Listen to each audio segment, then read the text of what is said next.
بسم اللہ الرحمن الرحیم۔ السلام علیکم ورحمۃ اللہ وبرکاتہ۔ آج میں آپ کے ساتھ اپنے ایک شاگرد کی جو پاکستانی ہے یہاں پہ سعودی عرب میں جو ہے آیا ہوا ہے اس کی ویڈیو شیئر کروں گا، اور وہ اس کی انٹرویو ہے اور ان کی فرمائش پر میں شیئر کر رہا ہوں۔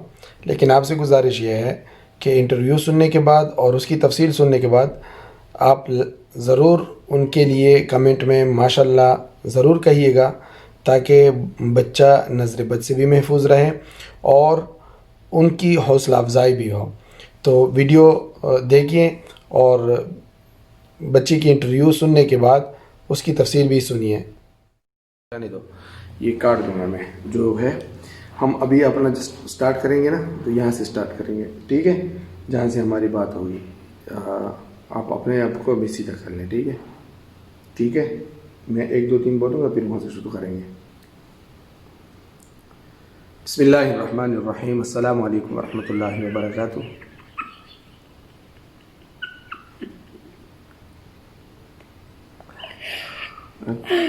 ایسے تو پھر آپ کے ساتھ ولاگ بنانا تو نہیں بن سکتا، چھوڑو۔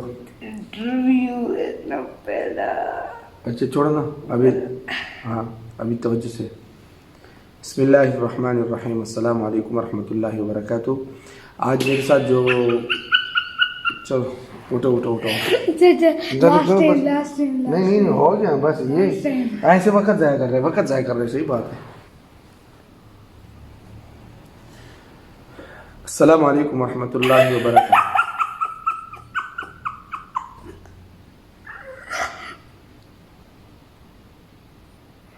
آپ نہیں کر سکتے، دیکھو یہ پسینے کتنا آ گیا، آپ نہیں بنا سکتے۔ ہاں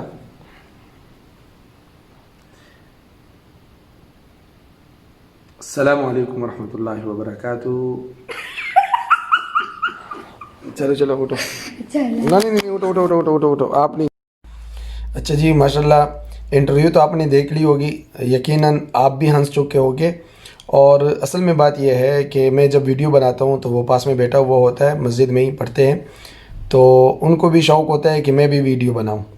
تو میں نے ان سے کہا ٹھیک ہے، آپ کوئی ویڈیو بنائیں گے تو میں آپ سے انٹرویو لوں گا کہ آپ پڑھنے کے لیے آئے تھے اور آپ نے کتنے عرصے میں کیا پڑھا اور آپ نے کیا حاصل کیا۔ اصل میں بات یہ ہے کہ ان کے والد صاحب یہاں پہ سعودی بحریہ میں انجینئر ہیں، اور وہ یہاں پہ کام کرتے، تو یہ پاکستان سے اسکول کی چھٹیوں میں یہاں پہ آئے تھے، تو کرونا کی وجہ سے بھی رہ گئے۔ تو ان کے والد صاحب یہ میرے پاس لے کر آئے، اور یہ پاکستان میں نورانی قاعدہ پڑھ چکے تھے، ناظرہ پڑھ رہے تھے، لیکن ایک پارے میں ان کا 1 سال لگا۔ لیکن بچہ جب میرے پاس لے کر آیا، میں نے ان کا ٹیسٹ لیا، اور ٹیسٹ میں یہ بات سامنے آئی کہ نورانی قاعدہ تو وہ پڑھ چکا ہے، وہ نورانی قاعدہ بھی ان کو آتا تھا، سمجھ لیتا تھا، لیکن خود اعتمادی کم تھی۔ نورانی قاعدہ پڑھ لینے کے بعد بچے کو قرآن پاک ناظرہ آنا چاہیے، لیکن ان میں وہ بات نہیں تھی۔ اصل میں بچے کو جب بھی پڑھائیں تو ان کے نفسیات کے مطابق پڑھائیں، دوستانہ ماحول میں پڑھائیں۔ تو میں نے ٹیسٹ لینے کے بعد یہ طے کیا کہ ان کو نورانی قاعدے میں پھر موٹی موٹی چیزیں پڑھاتے ہیں۔ دوبارہ نورانی قاعدہ تو پورا نہیں پڑھایا، لیکن اس میں موٹی موٹی چیزیں سمجھائی، اور 30واں پارہ عامہ پارہ میں نے ان کو مکمل ہجے کرا کے، روانی پڑھا کے ان کو روانی اور ہجے دونوں سے پڑھایا، بلکہ یاد بھی کیا انہوں نے۔ اور یہ اس کے بعد 30واں پارہ پڑھ لینے کے بعد انہوں نے ناظرہ شروع کیا، اور آج جو میں ویڈیو ریکارڈ کر رہا ہوں، آج اس کے 20 پارے ناظرے کے پورے ہو چکے ہیں، اور یہ تمام کتنے عرصے میں ہوا؟ صرف 2.5 مہینے میں۔ ابھی 4-5 دن باقی ہے، تو ان کے 3 مہینے پورے ہو جائیں گے۔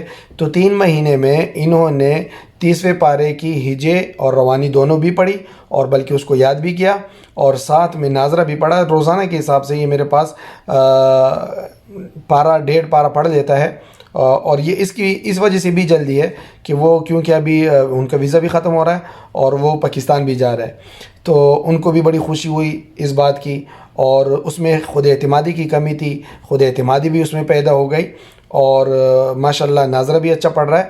تو تمام معلمین حضرات سے، معلمات حضرات سے یہ گزارش ہے کہ بچے کو نورانی قاعدہ اس کے اپنی روح کے مطابق پڑھائیں، صحیح پڑھائیں۔ اس کے بعد ناظرہ پڑھانے کی ضرورت ہی نہیں ہوتی، بچہ خود ہی پڑھے گا، بس تھوڑی سی اعتماد اور اس کو حوصلہ دینے کی ضرورت ہوتی ہے. ہم بچے کو مار مار کے ان کو جو کچھ آ رہا ہوتا ہے وہ بھی بھول جاتا ہے. تو یقیناً آپ کو یہ ویڈیو اچھی لگی ہوگی. بچی کی حوصلہ افزائی ضرور کیجیے گا. اجازت چاہتا ہوں. السلام علیکم ورحمۃ اللہ وبرکاتہ.